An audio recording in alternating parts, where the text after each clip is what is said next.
many of us come from union backgrounds and such. It's gotten to the point now that it's not just what we grew up thinking unions were about, getting people jobs, whatever. They actually control government.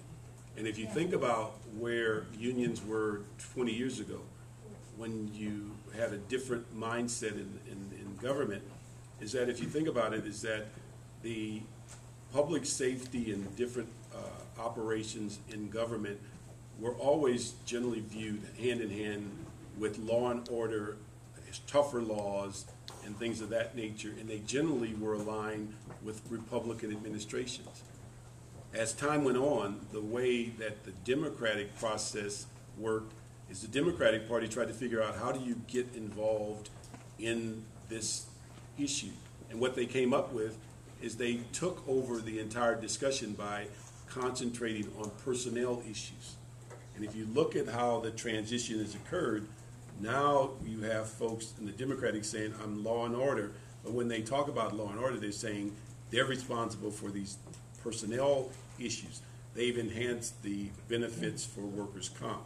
They've made these new rules that make it very, very difficult for businesses to survive. So it's a transition to where unions have a stranglehold on the state, they have a stranglehold on city council. The only place I don't believe as a collective body is the Board of Supervisors. I don't think you have a generally viewed as 3 votes that fall over and get their stomach rubbed. They are 5 independent positions. But the issue is that something has to give way, and I've talked to several business groups, and I said, you know, if business doesn't stand up and become the alternative, then the mindset for elected officials, there's only one source. You either bow down to the unions and get elected or unelected, or you go into another business, because the unions are taking over the elected offices one by one and collectively. I mean, so these are things that are the reality. What's unfortunate about business, if you've dealt with them, their general attitude is, I'll give to both sides because I got to keep doing business. Right. Well, that certainly isn't the way the unions view it. They view it as one person, one candidate, and they have a litmus test that you have to do 100% or 110%. They're not willing to accept you voted once against them. They want somebody to vote 100%. Well, when you have that environment, you find candidates, many of them have little choice. If they want to be elected, they're going to have to get those kinds of support and endorsement and money, or they're going to go into another field. And so there's not many options when you think about it costs whatever number of millions of dollars. And Ron brought it up. When I ran for Board of Supervisors, the union put $8 million in a race for 1 seat. I mean, who can compete against that from business or the regular community?